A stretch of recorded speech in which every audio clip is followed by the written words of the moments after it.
Today's episode is brought to you by Wild Grain, and thanks to their support and support from viewers like you, today I'm able to make a donation to Justice for Sierra. Wild Grain is the first bake from frozen subscription box for sourdough breads, artisanal pastries, and fresh pastas. And Wild Grain partners with small bakers and pasta makers across the country to keep the tradition of artisanal and nutritious food alive. Everything that we have ever gotten from Wild Grain is absolutely delicious, and I think what I love about it most is it's so convenient. Every single item bakes in 25 minutes or less. You can get it on the table quick, which is especially nice in the mornings. If we are out of bread, I just pull one from the freezer and fresh sourdough bread for our sandwiches or for my daughter throughout the day.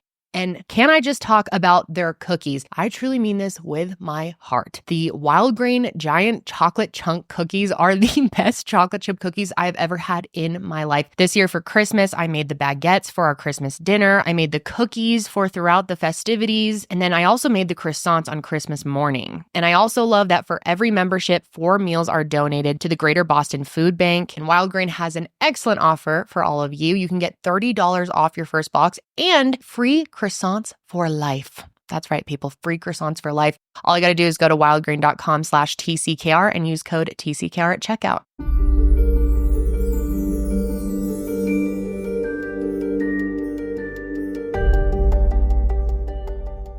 Hello, everyone, and welcome back to True Crime with Kendall Rae. Thank you so much for joining me today. And if you are new, then welcome. I'm so happy to have you, and make sure to subscribe so that you never miss an upload from me.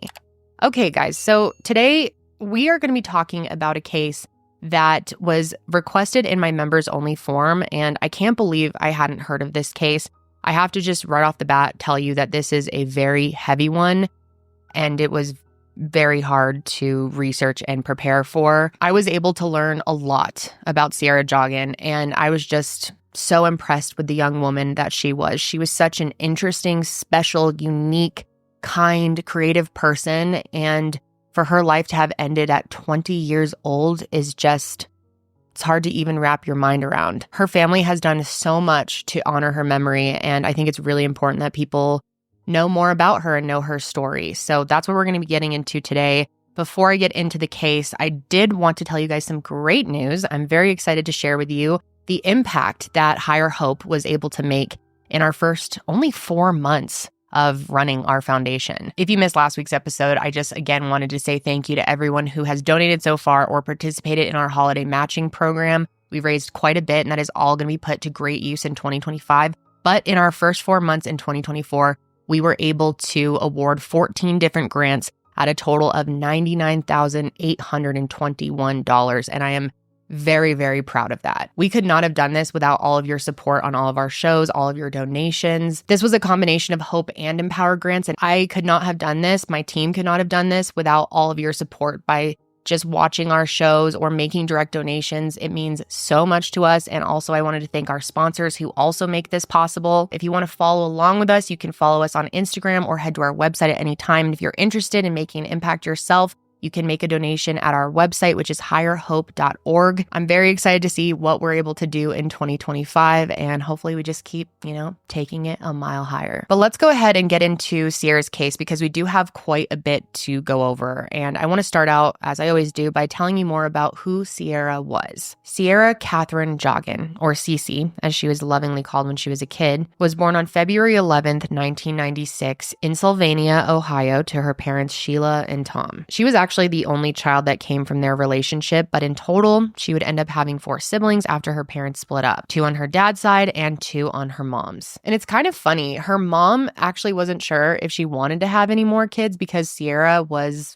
a perfect baby. Like, even when she was bad, she was still good. For example, there was this one time while they were on a family trip in the Bahamas, and I guess she had kind of gotten into trouble for something and they couldn't find her for a minute. And then all of a sudden, they ended up finding her in the closet, and she told them that she had put herself in timeout. And from a young age, Sierra just always seemed to be self-aware, well-intentioned, and very sure of exactly who she was. Oh, and definitely confident. Sierra was a very confident person, and that just comes across in any videos of her, any pictures of her, any stories that you hear about her. Her mom, Sheila, says that Sierra's confidence really just started at a young age. And even as she grew older, when most girls, unfortunately, tend to lose some of their confidence over time, that really was never the case for her. And when I say confident, I don't mean that in a cocky type of way. She was just very sure of who she was. She knew who she was, and she was happy to be who she was. And she was also that type of person that could bring anyone out of their shell and always made sure that everyone around her felt included. Now, one of the most important women in her life, aside from her mom, was her Aunt Tara. She was Sierra's aunt on her mom's side, and since she was only 16 years old when Sierra was born, it really fostered a very close relationship between the two of them. She was kind of like her sister, aunt, and sort of second mom all in one. And when she and her husband Howard had 4 kids of their own, Sierra was practically her 5th. She would go on their family vacations, and they would include her in everything they did as if she was their own daughter. And one thing about Sierra that everyone seemed to just love about her is that she just didn't have an off switch. She was all gas, no brakes all the time, full of energy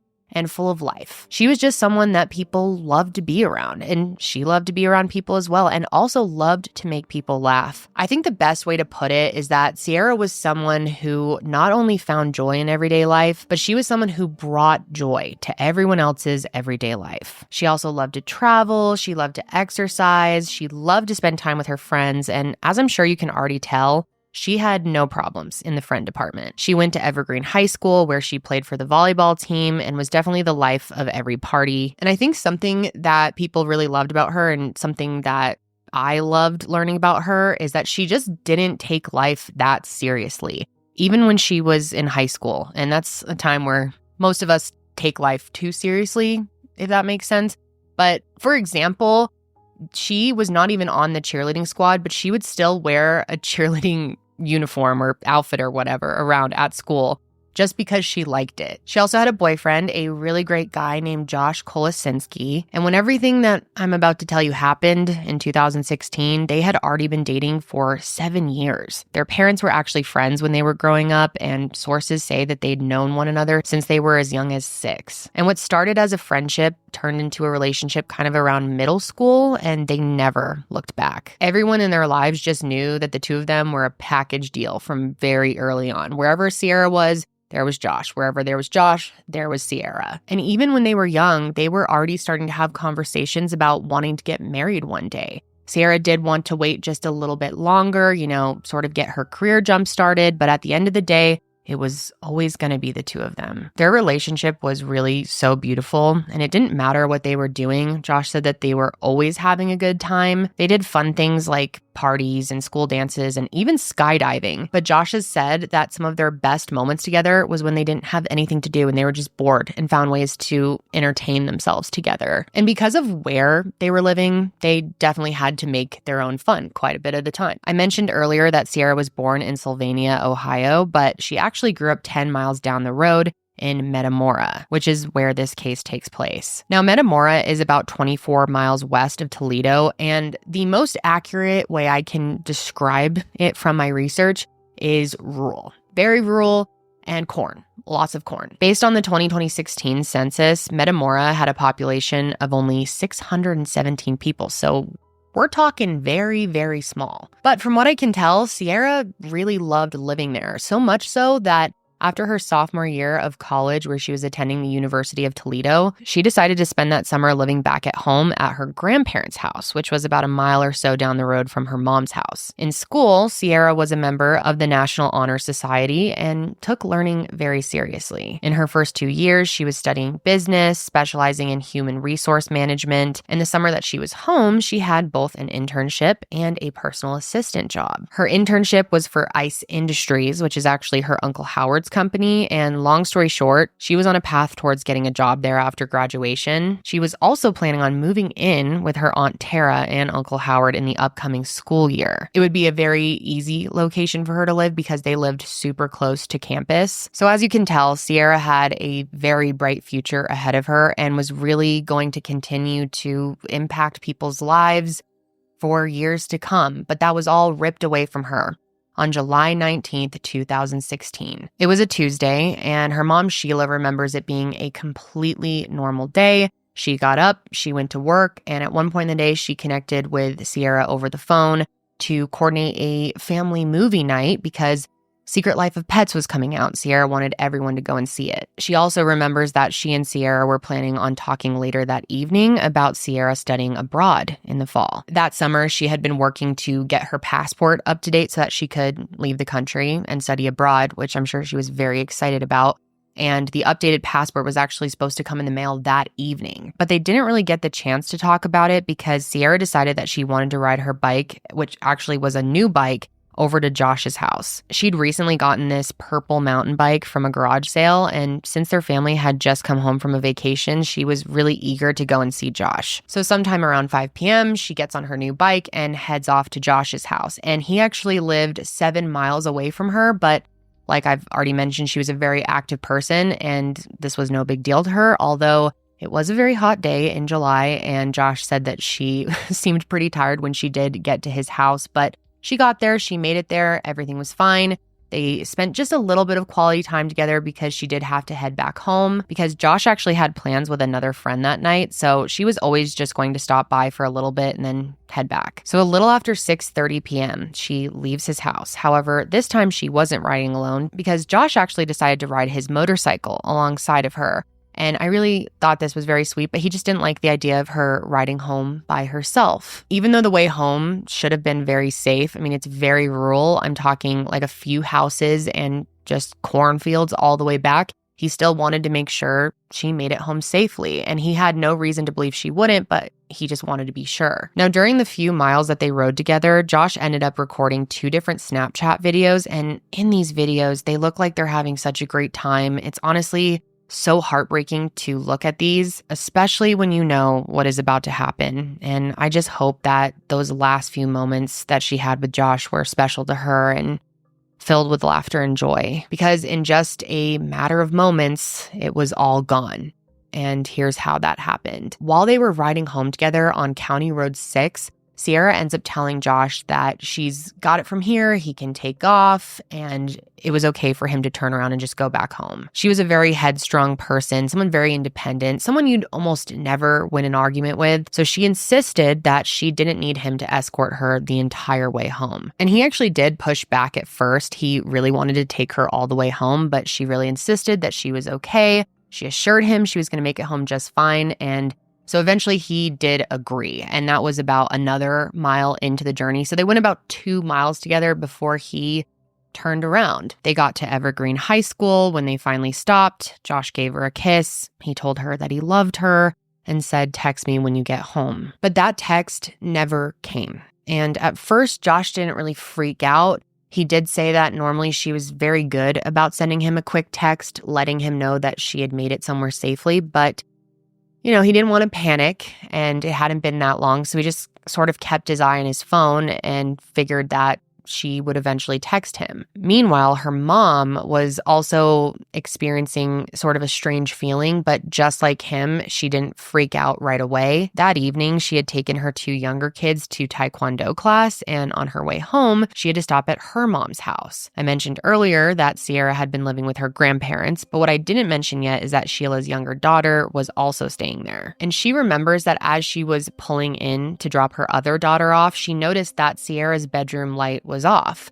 And she thought it was kind of strange because it was only 9 p.m. It was pretty early for Sierra to go to sleep.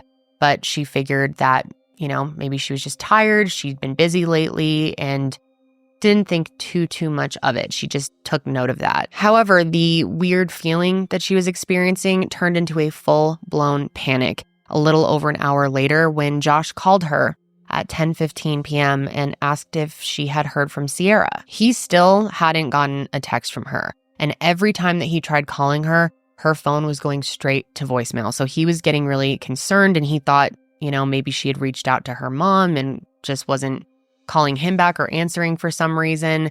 But he quickly panicked as well when he heard that Sheila also hadn't heard from Sierra. So at that point, Sheila reaches out to her mom, and it was the same thing. Not only was Sierra not in her room, but her bike wasn't in the barn either. And right away, everyone had this horrible, gut-sinking feeling. This was completely out of character for Sierra. So they all end up getting in their cars and driving around trying to find her. And at first, they were thinking that maybe she had some type of horrible bike accident.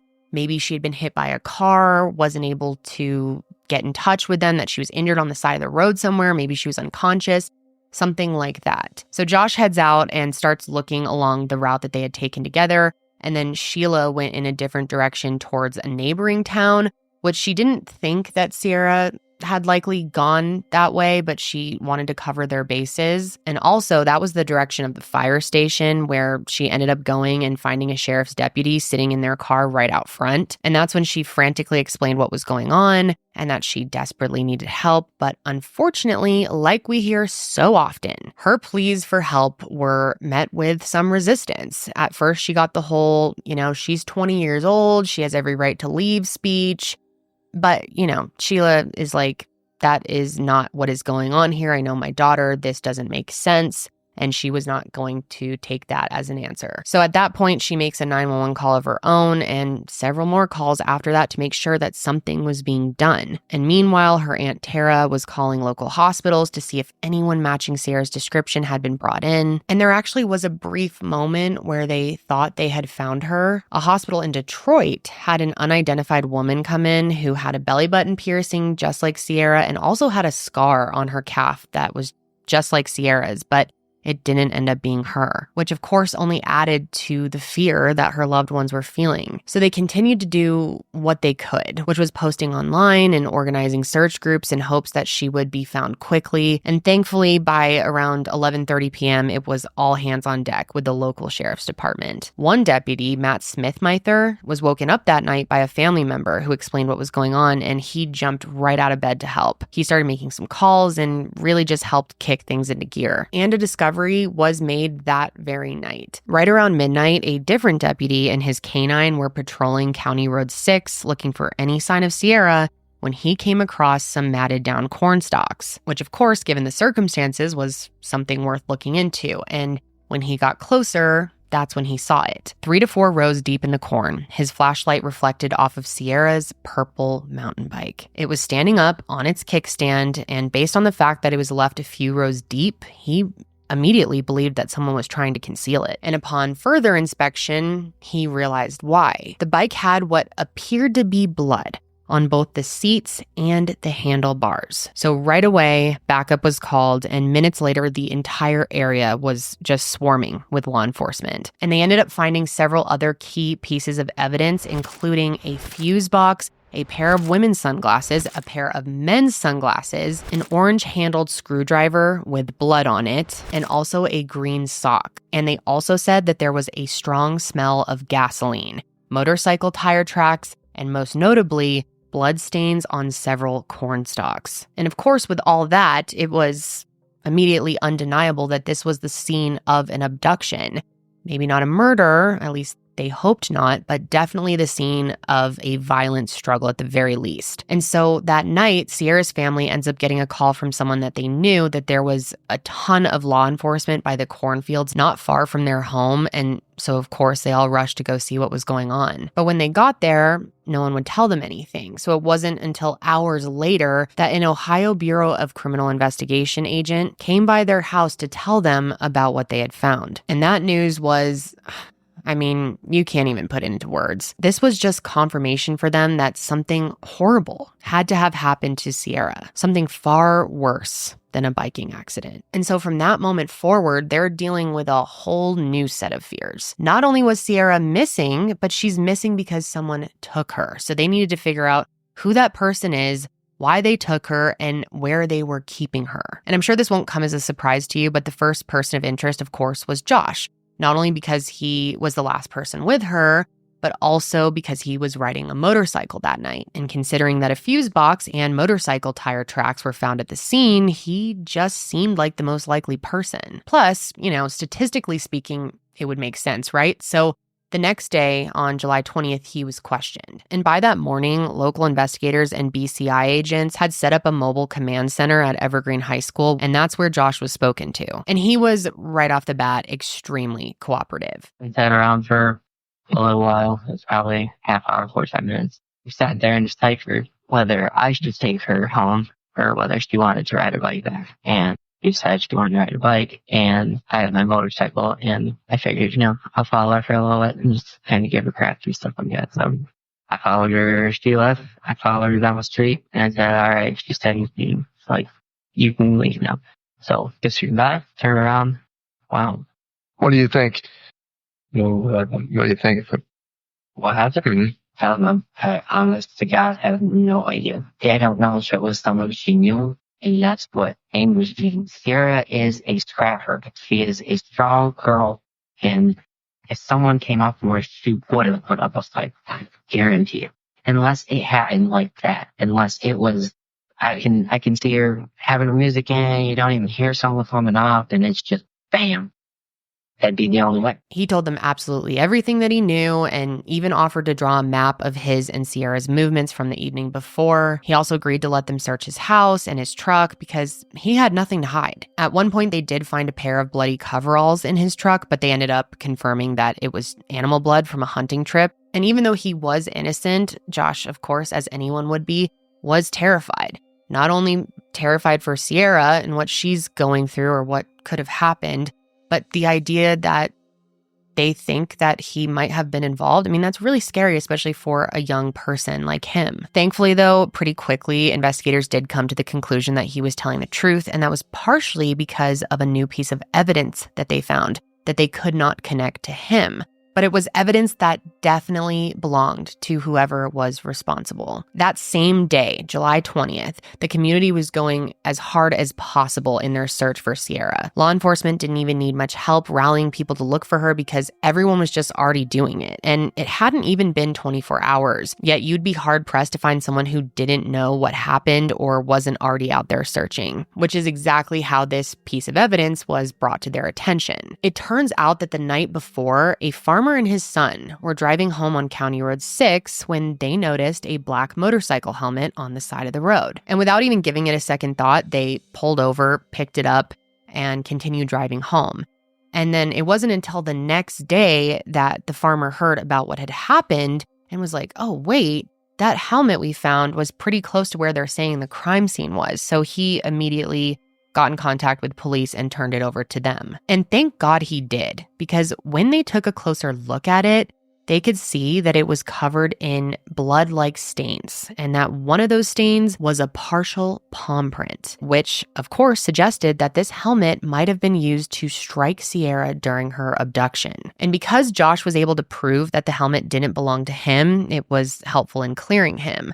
But obviously now they're stuck with the question of whose helmet is this? They did submit it and all those other items for DNA testing right away, but of course, those tests take time. And time was something they just didn't have because nobody knew if Sierra was alive or not, and they just couldn't wait on test results to make their next move. So they began a bunch of other methods to try and find her, starting with pinging her phone, which is an obvious first step in a missing persons investigation, and unfortunately they did not have any luck with that because the ping took them right back to the abduction site. They also weren't able to get anything off her Fitbit, which they knew that she was wearing because of those Snapchat videos. So at that point, their best bet was to continue with the ground searches. So those searches carried on all day Wednesday with the help of several law enforcement agencies, canine units, helicopter crews, family, friends, community members, but even with hundreds of volunteers, nobody found anything. There was a report of a van that had been apparently speeding through the area on the day that Sierra went missing, and that created a lot of concern because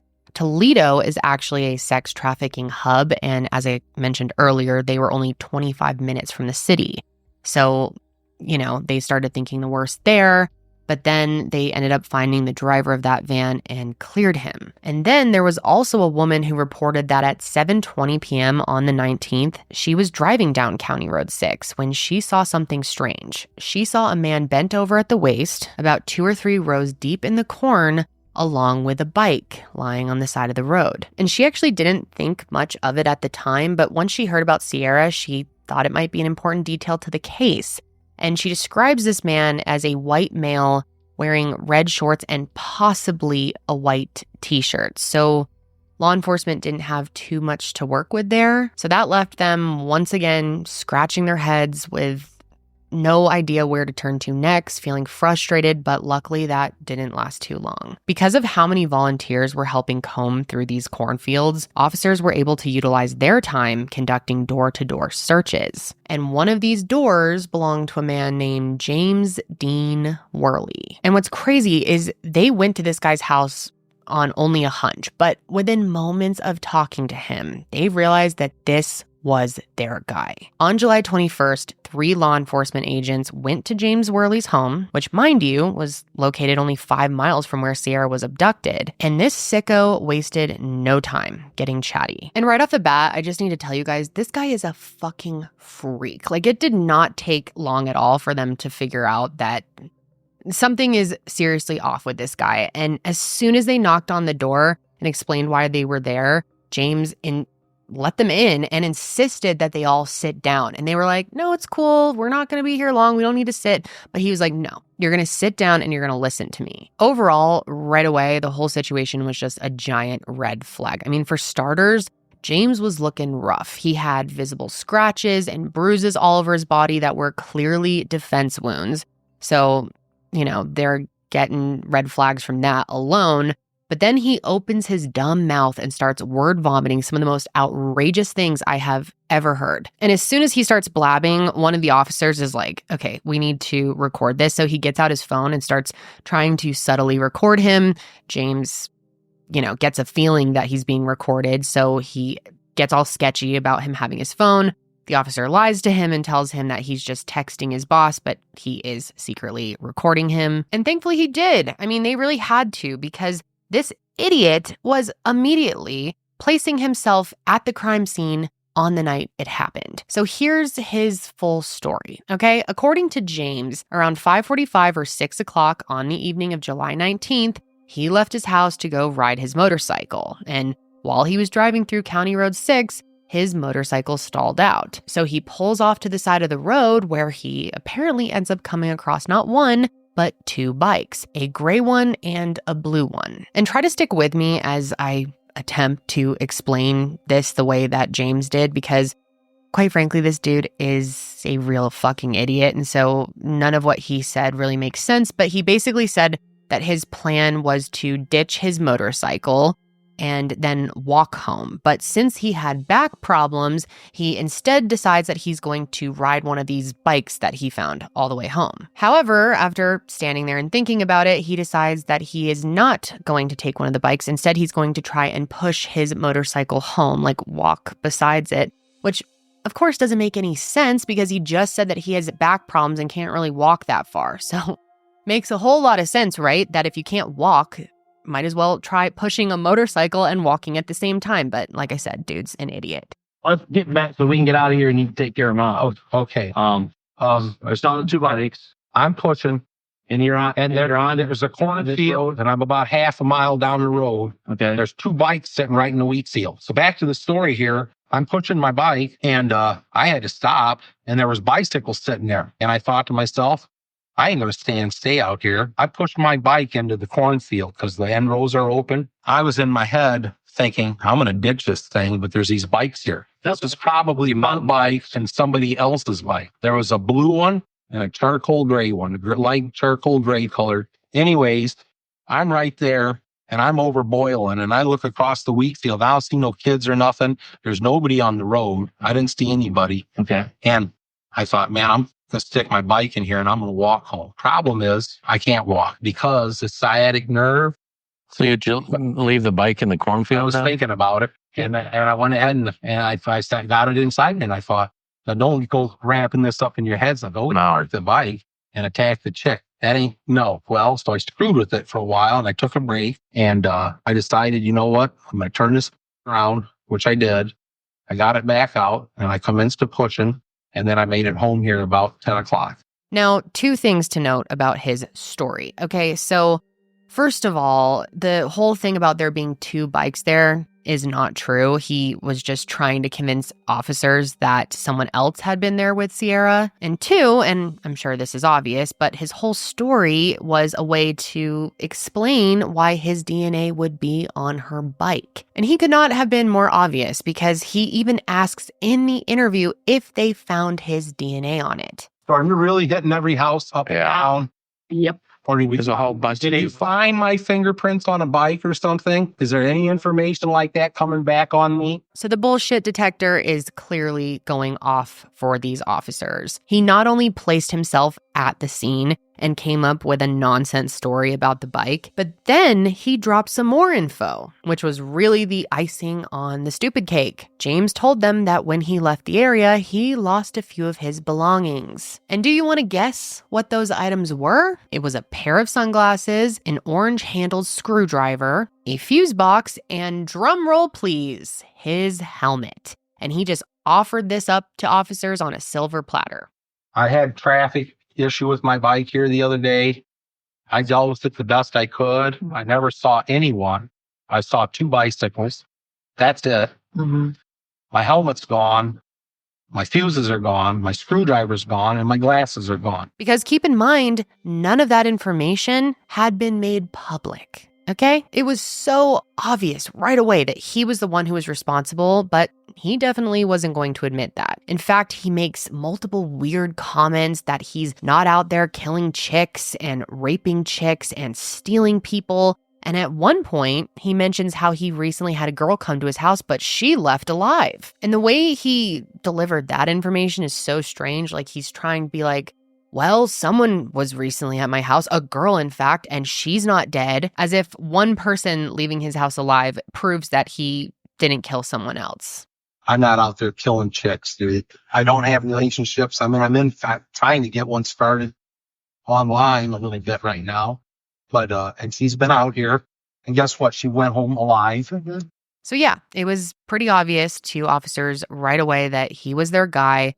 I mean, he had to have been the one responsible by the way that he was acting. Everything he was saying was so bizarre and coming from a place of like aggression, but then trying to cover tracks that didn't even need to be covered yet. I mean, he was the one who put the target on his back, which is crazy because really they only went to his place on a hunch. And even though they're now definitely feeling like he is got to be a suspect, he's likely the one responsible, they don't want to let him know that they're thinking that because in their minds, maybe Sierra is still alive and they don't want him making any sudden moves if that's the case. So they decided to leave and let him think that everything was fine, even if just for a few hours while they obtained a search warrant, which of course they went to go get right away. And then they start looking more into this man's background, and what they found left them speechless, and is certainly going to leave you speechless as well. It turns out that back in 1990, James was convicted of a crime that was eerily similar to Sierra's disappearance. On July 4th, 1990, Robin Gardner was a 26-year-old girl living in White House, Ohio with her mom. And just for your reference, White House is only about 20 minutes away from where Sierra lived. And so on that day, July 4th, 1990, Robin decides she had nothing else to do. It was a holiday and she wants to go for a bike ride. And she remembers that she had ridden about a mile away from her house before she decided that was far enough and that she should probably turn around and go back home. But just as she makes that decision, she heard a car approaching and thought, I'm just going to wait for them to pass and then I'll turn around. So the truck passes and she circles the other way. And then almost out of nowhere, she goes flying off her bike and lands in a ditch. And it was because the driver of the truck had turned around and hit her.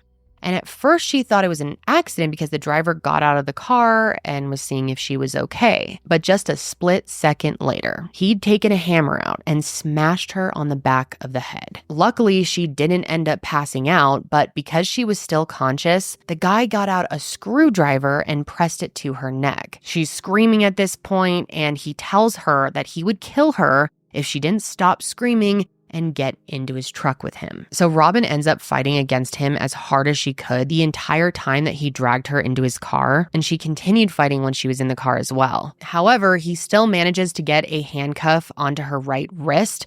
Luckily, he wasn't able to do so on her left wrist, so she grabs the steering wheel and just starts screaming and screaming and screaming, hoping that someone will hear her. But of course, they were on a very rural road, a lot like the one that Sierra was abducted on. And the odds of someone driving by or hearing her were extremely slim. But by some sort of miracle, really, a motorcyclist just happens to drive by, and because Robin had made such a commotion, he stopped and he helped her escape. The two of them rode right to her house where they called the police, and what's insane is that when the motorcyclist took the police back to where he found Robin, her attacker was still there. And who do you think it was? Yep. That's right. It was James Worley. And of course, he had a ridiculous story for the police. He basically tells them that he was just driving and then Robin swerved into his car. And when he got out to check on her, she began acting hysterically. So he thinks it's a good idea to put handcuffs on her while he goes and gets help. In what world does that make any sense? Of course, it just doesn't. And the police agreed. So he was arrested for attempted abduction. But he only ended up serving 3 years out of a 6 to 10-year sentence for good behavior. And what's so maddening is he literally told his court-ordered therapist that he'd bury the next one. And yet they still let him out. Unbelievable. And as you can imagine, this was so traumatic for Robin, so much so that she moved to California, where she felt a lot safer. But even still, she says that she can't be alone because she's scared that if something ever happened to her again, nobody would ever hear her scream. And believe it or not, probably you're on the side of believe it with this guy, but there were probably others that he did this to as well. And that brings me to Claudia Tinsley. In September of 1996, a 24-year-old mother named Claudia Tinsley was reported missing by her mom after she failed to come home one evening. Claudia was a sex worker, and on the night that she disappeared, James Worley came to her house and picked her up. And according to James, the two of them drove around for 45 minutes, had oral sex, and then he dropped her off at an unknown location. Her mom got worried, of course, when she didn't come home, so she told police that James Worley was the guy that she had been with last. And of course, as you're probably picking up on, James is just someone who is a walking red flag, and her mother had a weird feeling about him as soon as she met him, and so she had actually written down his license plate, thankfully. And of course, James swears up and down that he didn't kill her, which of course none of us believe, but they brought him in for questioning a week after she disappeared, but ultimately they couldn't prove that he did something to her. So he was never arrested. They did end up getting a search warrant for his place a couple years later, but ultimately they didn't find anything that connected him to Claudia. Well, they did actually find some weed, so they were able to send his ass back to prison for 2 years for that, but that was pretty inconsequential considering what they suspected him of doing. And it's heartbreaking, but to this day, Claudia has never been found. So technically, James's involvement in Claudia's disappearance is alleged, but the fact that him of all people was the last guy to see her, I mean, to me, just tells you everything you need to know. I can't sit here legally and say that he did it because there's no proof that he did and it's all alleged, but yeah, I'm sure we can all agree how we feel on that one. But getting back to Sierra's disappearance, obviously, as investigators are learning all of this, they needed to get back to his property ASAP. So later that same day, they returned to his house to ask him more questions. And when they got there, this jackass has the audacity to ask for his helmet back, which of course officers are like, no, my dude, that is not going to happen. This time though, they outright told him that they found blood on the helmet, which James was like, oh no, that's not possible. But this time around, he seemed very agitated and very nervous. Now, he did allow them to walk around his property, but he made sure to stay close by. Now, as for his house, it more or less looked okay. I mean, it was messy, but besides that, it didn't look like Sierra had been there. But it was the barn where the real horrors were waiting. And they didn't even need to go inside to know that something was in there. Because as soon as they started to approach it, James's whole demeanor changed. He seemed like he really didn't want them to go inside, but of course they did anyway. And what they found was truly horrifying. I mean, for starters, the barn reeked of bleach, like someone had clearly been trying to clean up something, which they could also tell because there were fresh rake marks on the ground. They also noticed that the glass on the door to the barn had been spray painted black, as if someone was trying to prevent other people from seeing inside. Then it got even worse because as they're poking around, they end up finding a green crate that's tucked behind some hay bales. And inside of the crate, they found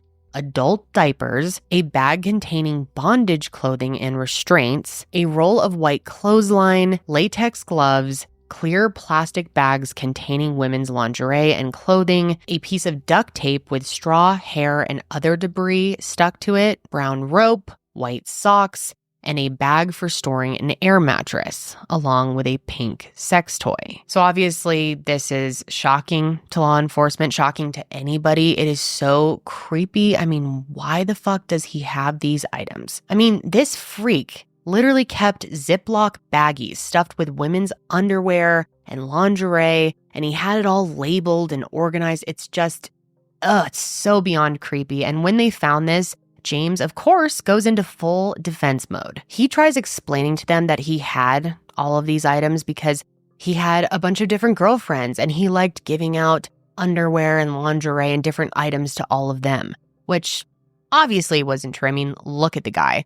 But also, come on, no one has labeled little bags like this. It's a clear attempt at a cover-up of what he was actually doing. And by this point, the search warrant had been secured, so it was game over for James Worley. Now, in addition to the women's clothing found in that green crate, investigators also found a freshly made sandwich tucked in there as well, and of course, they're thinking that this meant Sierra could still be alive and possibly somewhere nearby. So they tore that barn and the rest of his property up trying to find her. And at one point, they thought they did. Inside the barn, investigators uncovered a piece of plywood on the ground, and it had what looked to be breathing holes cut out of it. And when they lifted it up, they didn't find Sierra, unfortunately, but they did find something very disturbing. Under the plywood, a chest freezer had been lowered into a hole in the ground, and that freezer had been secured shut with a ratchet strap. And when they opened it, they found that it had been lined with blood-soaked carpet and smelled very strongly of bleach.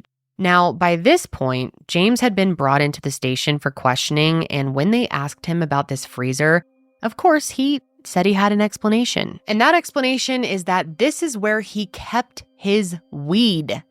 Right? Because everyone who partakes in the ganja knows that you've got to keep it in a underground freezer covered with plywood, right?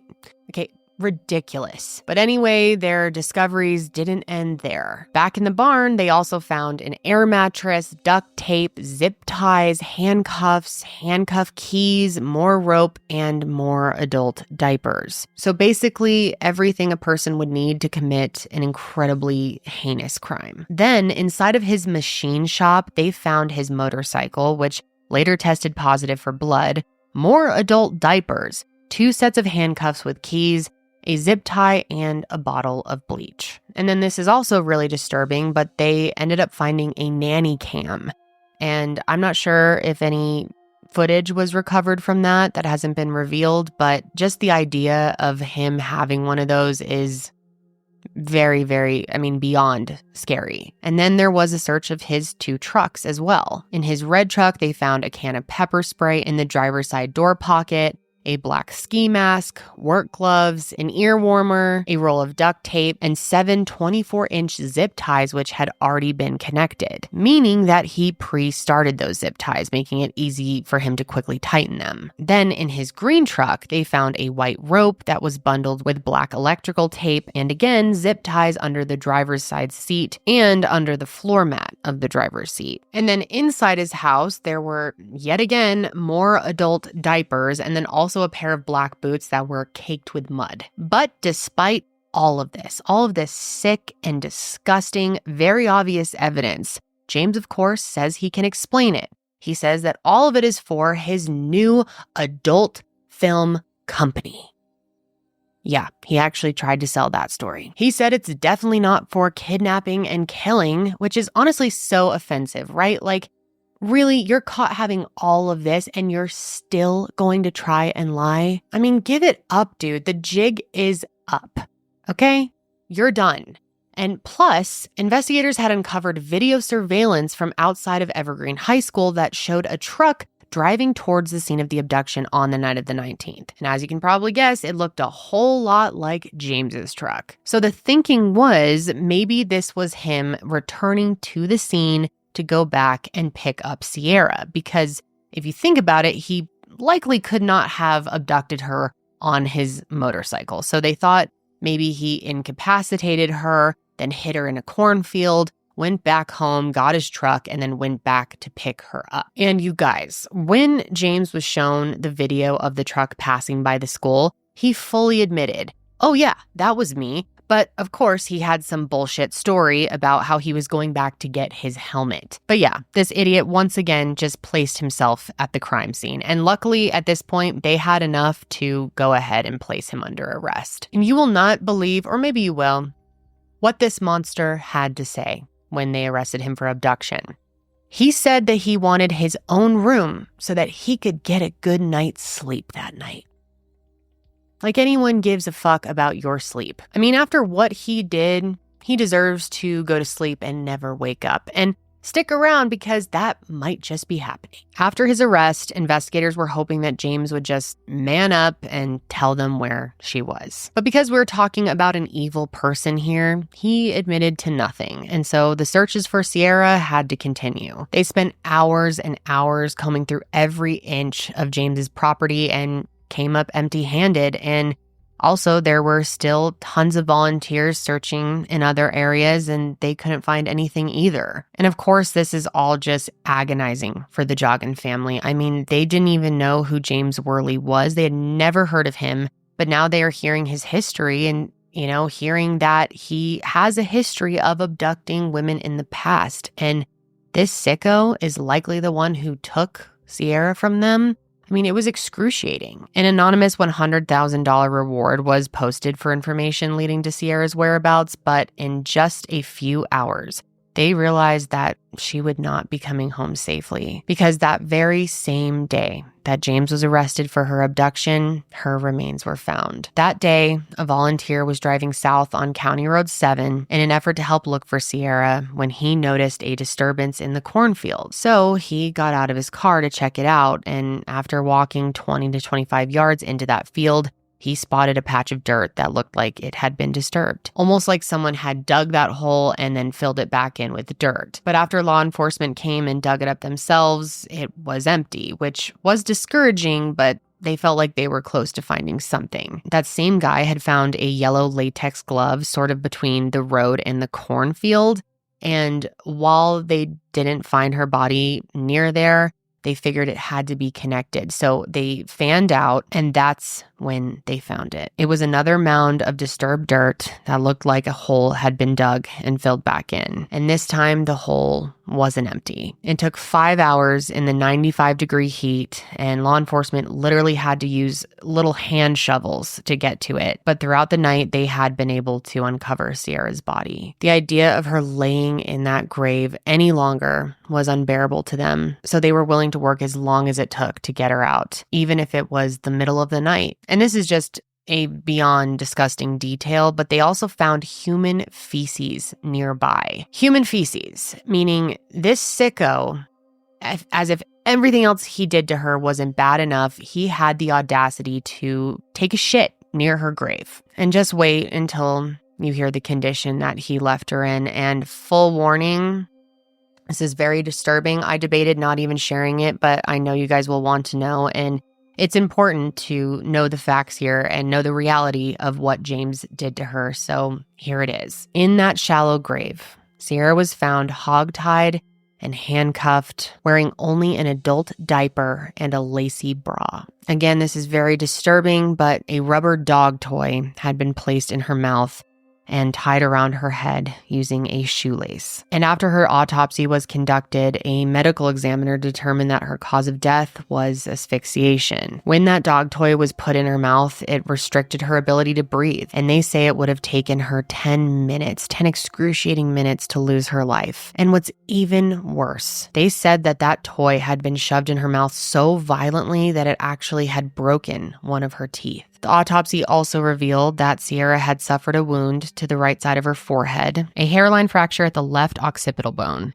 and several contusions on her left leg. And so based on these horrific injuries and all the evidence that they had found so far, they were able to paint a better picture of what they believe happened to her, which was that while riding her bike, Sierra was struck by James on his motorcycle. And after that, he proceeded to strike her in the head with his helmet enough times to make her lose consciousness. He then moved her deep into the cornfields, where he left her while he rode his motorcycle back home to retrieve his truck, which he then drove back to the scene to collect her body. The autopsy did not find any signs that she had been SA'd. But that's not to say that this crime wasn't sexual in nature, and I'm getting a little bit ahead of myself here, but investigators determined that there was semen on a blanket found inside his barn, as well as data from his computer showing that he had been watching porn for hours leading up to her abduction. So while he may not have violated her physically in that way, they do believe that it was a sexually motivated attack. Now, going back to the night that she was found, Sierra's loved ones actually were all together when that call came in. And her stepdad, Matt, answered the phone, and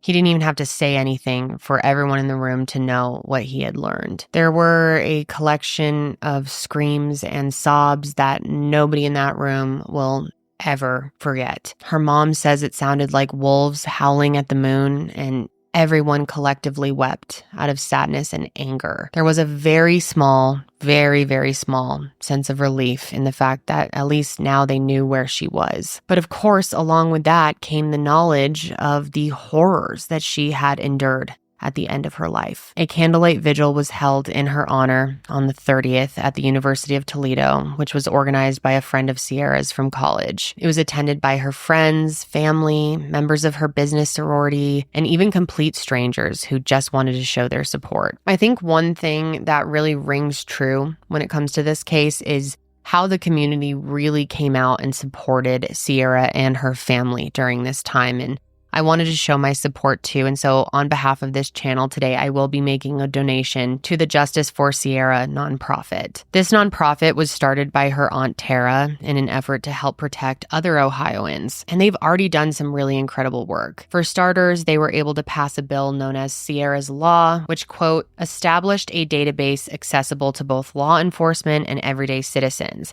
enabling them to identify the presence of violent offenders in their neighborhoods. And then they also host an annual Spirit of Sierra run, which I love. It's a 5K run and fundraiser that takes place at the University of Toledo campus. And it's a color run, which is so fun. And it's supposed to be a lighter day, one of happiness that truly honors Sierra's life and her legacy, and they honor her in a way that she would have loved. It also helps raise money for the nonprofit, which they use to fund programs such as Sierra Strong, which is yet another cool thing that this family is doing. The Sierra Strong program is a self-defense program for students that they have turned into a curriculum to be taught in schools. The program is taught annually to students in middle school and high school, and it seeks to empower them to be self-aware and learn how to better protect themselves in the event that they are attacked. And then they also host these community events where they teach self-defense, and they provide parents with something that they call a kid print ID. And this is so genius. A kid print ID is a laminated card for parents that includes vital information about their children, such as their height, their weight, their hair color, eye color, as well as a copy of their fingerprint. And the point of it is, if your child goes missing, then parents can give this card to police very easily so they can quickly disseminate the information to the public. There's even info on the back of these cards so parents know exactly what steps to take in the event that their child goes missing. I'm just so impressed and proud of everything that they're doing in the wake of all of the tragedy that they have been through themselves, trying to do something to help other parents who could end up in a situation like this and teach kids how to defend themselves. I mean, it's so much great, vital work, and I think it's just amazing. So if any of you are interested in learning more about it or maybe making a donation yourself, I'll be sure to link their website in the description box or the show notes if you are listening to the podcast version of the show. But now let's jump back into the case and the road to justice, which took about 2 years. After Sierra's remains were found, James Worley was officially charged with her murder. And in total, he would end up being indicted on 19 felony counts, including 2 counts of aggravated murder, 2 counts of abduction, 4 counts of kidnapping, 2 counts of felonious assault, 2 counts of murder, 2 counts of aggravated robbery, 1 count of possessing criminal tools, 1 count of gross abuse of a corpse, 1 count of tampering with evidence, and 2 counts of having a weapon while under disability. And this sicko, no shock here, but he pleaded not guilty to everything despite the literal mountain of evidence they had against him. So let's get into the trial and go over again what that evidence was. James's trial began in March of 2018, and when this good-for-nothing, evil, ugly loser walked into the courtroom, he had the nerve to have this poor me sort of look on his face, which was just so offensive to the Joughin family, as if being in the same room as this sicko wasn't traumatizing enough for him to be walking around acting like the victim here. I would just be so infuriated. It would take everything in me not to want to get up and punch that stupid look off his face. But of course, they can't do anything. They have to just sit there. Anyway, though, the trial begins and the prosecution's case against James is a strong one, because after processing the evidence from the crime scene and also James's house, the 2 DNA profiles came back belonging to him and to Sierra. And just to name a few things that they found it on, James's DNA was found on the male sunglasses and the screwdriver that was found at the abduction site, also the latex glove found near her grave, some duct tape, as well as traces of his own blood on his helmet. As for Sierra's DNA at the scenes, it also came back to the yellow latex glove, as well as the women's sunglasses, the sock, the blood on the corn stalks, and of course, the helmet. As for inside the barn, they found traces of her DNA on some rope, duct tape, the air mattress, paper towels, and blood on a pair of pink underwear. They also collected swabs from James's motorcycle, and her blood was found on that as well. And despite all of that, the defense still tried to say this man was innocent. They ended up questioning a lot of the DNA, because out of all the DNA that did come back as a match to James, the DNA sample that was collected from underneath her fingernails did not. Also, remember how I mentioned earlier that that woman had thought she had seen a man in the cornfields that was wearing a red pair of shorts? Well, they never found a red pair of shorts at James's house. So they ridiculously suggested that someone else had murdered her. And to explain how her DNA got all over James's barn, they said that this strange man abducted her, snuck her into James's barn without his knowledge, and then killed her and disposed of her. Because that makes a whole lot of sense, right? Yeah, some strange man abducts Sierra on his motorcycle with his helmet, hides her in his barn, and then uses his handcuffs and ropes to tie her up and kill her. Absolutely not. I mean, the fact that they even tried to make this argument is just laughable. And the defense even tried to suggest that James couldn't have buried her on his own. So they suggested that if he did do it, maybe he had an accomplice. There had to be someone else involved, which is a pretty strange suggestion considering that their main argument was that James wasn't involved at all. So not the brightest defense team here. And of course, they wanted to make the jury believe that all that creepy stuff in his barn, all of the lingerie, the underwear, the little shorts, everything like that was innocently for his so-called adult film studio that he was about to create. They also tried to really push lack of motive. They suggested that Sierra and James didn't know each other, so he would have no motive to kill her. But obviously, that's just another stupid argument because, as we know, people kill people they don't know all the time. It's called a crime of opportunity, right? It happens quite frequently. Plus, not to mention, James went to jail for trying to abduct someone he didn't know, Robin. And speaking of Robin, she ended up very bravely taking the stand during the trial. And she had to sit there and recount and explain the worst thing that ever happened to her. But she said she did it for Sierra because she wanted to be a voice for her. She is the only living victim of James Worley, as far as we know. And she knew that the value of her testimony would be huge in this case. And to be clear, while there haven't been any other confirmed victims, one therapist said that after analyzing James, he believes he fits the profile of a serial offender. I guess he kept these journals and videos, possibly. And while we don't know the contents of these, the therapist was basically like, yeah, this guy has done this before, or at the very least is capable of doing it again. And thankfully, for every BS argument that the defense presented, the prosecution came back with an undeniable rebuttal. Plus, they'd also looked into his phone data, which literally placed him at the abduction site for nearly 2 hours on the 19th, where they were also able to trace Sierra's phone. There was no way he was trying to fix his motorcycle for that long at the same time in the same place that a brutal attack was taking place. And his phone also pinged where he buried her. I mean, come on, it's so obvious. Oh, and when they searched his computer data, that was also really disturbing. In both 2015 and 2016, he had been looking up porn categories such as hog-tied teen, bound, beaten down teens, forced teens, stranded and forced, and rough pickups. And maybe that's what floats his boat. I mean, whatever, I'm not here to kink shame or whatever, but when you look at that and then you look at the condition Sierra was found in, it looked bad. Plus, James had been buying women's lingerie wholesale. And I'm sorry, but there is no way that ugly perv had that many girlfriends that he was giving out underwear and lingerie to. I mean, come on. He had some sick sexual fantasies, and he disgustingly used these items to make that fantasy come true. And he did so at the expense of an innocent girl's life. And thankfully, the jury agreed, and it only took them 6 hours of deliberation. 57-year-old James Dean Worley, one of the most worthless humans I've ever had the displeasure of learning about, was found guilty on all 19 counts. And he didn't even flinch. He sat there completely emotionless. I mean, he didn't show an ounce of remorse at all. And a month later, he was sentenced to death. And I know people have different opinions on the death penalty. I have my own opinions, and I'm not going to break all down here today. But in my opinion, James Worley does not deserve to live his life. He does not, after what he did, literally bye. Good night, salutations.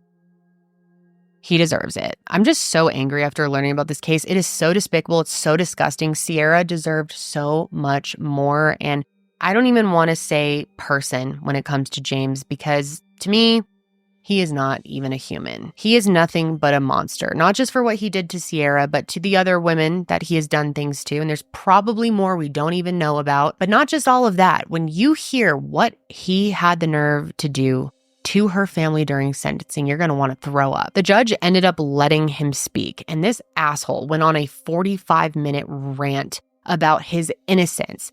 And he cries and he talks about how Sierra lives on, and it's such bullshit. It's such an act, and it's outright offensive for him to claim that he is still the victim in all of this. Just take a listen for yourselves. Their hearts are wounded, and they always will be. But if you believe like I believe that Sierra goes on. She may have been murdered and victimized, but she goes on. So his execution date is set for May 20th of 2025, so it's coming up soon. Hopefully this year he will finally pay for what he did. Like a lot of families say, Sierra's family was grateful that her killer was brought to justice, but it doesn't change what happened. She will always be gone. And a guilty verdict and a death sentence will never bring her back. Her Aunt Tara said it wasn't anything to celebrate, and she's right. It's not. Sheila also expressed that over the years, one of the things that has been especially difficult is seeing her daughter's friends grow up. They're all getting married, they're having kids, and doing things that her daughter should be doing right now. But instead of celebrating her life with her, they're continuing to mourn her loss every day. They ended up filing a wrongful death lawsuit against James, which was settled in 2018 for $3.6 million. But the one thing they wanted out of that lawsuit was ownership of his property, specifically that barn. They wanted to tear that godforsaken thing down, and in 2019, they were able to do just that. Of course, it doesn't bring her home, but it does allow her family the freedom of knowing that the place that she lost her life will no longer exist, at least not in the capacity it once did. And it's so heartbreaking to think about, but if Sierra was still here today, it's likely that she and Josh would have gotten married. Who knows? They might have even had kids. But instead, Josh was left without the person that he pictured the rest of his life with. He spoke during the trial, which was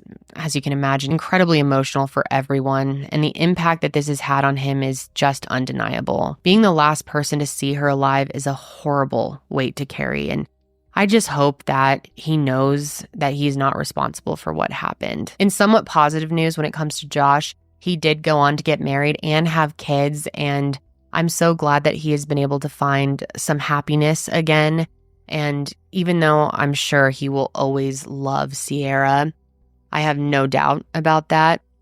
But I am just very glad that he was able to move forward in that way. Again, I'm just really so impressed with this whole family and everything they've done to honor Sierra. Her favorite quote was actually "live, laugh, love," and it seems that they've really adopted that into their mentality and everything that they have done moving forward. The Justice for Sierra nonprofit seems like they are making a massive difference in their community, and I can't wait to see everything that they end up doing in years to come. At the end of the day, it's just so heartbreaking to think about, someone as young as Sierra was, 20 years old, losing their life because of a monster. I mean, there was no reason for it. And like I said, I know the death penalty is very controversial, and I certainly have a lot of different opinions when it comes to it and who should get it, who shouldn't, and just kind of how I feel about it overall.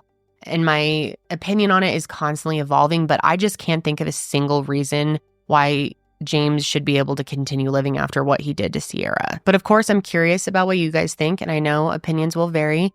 And so I'd love to hear from you. Do you think that he should have been given life without parole, or do you think the death penalty was fair? But that is all I have for you guys on this case. I definitely want to hear your thoughts on everything that we talked about. I know it was really long and very heavy. And again, my thoughts just truly go out to all of Sierra's loved ones, friends, family, to Josh. It's so, so horrific. And I'll never be able to make sense of why things like this happen and how people can be truly that evil. But yeah, that is all I have for you guys today. I will be back next week to discuss another case. And until then, stay safe out there.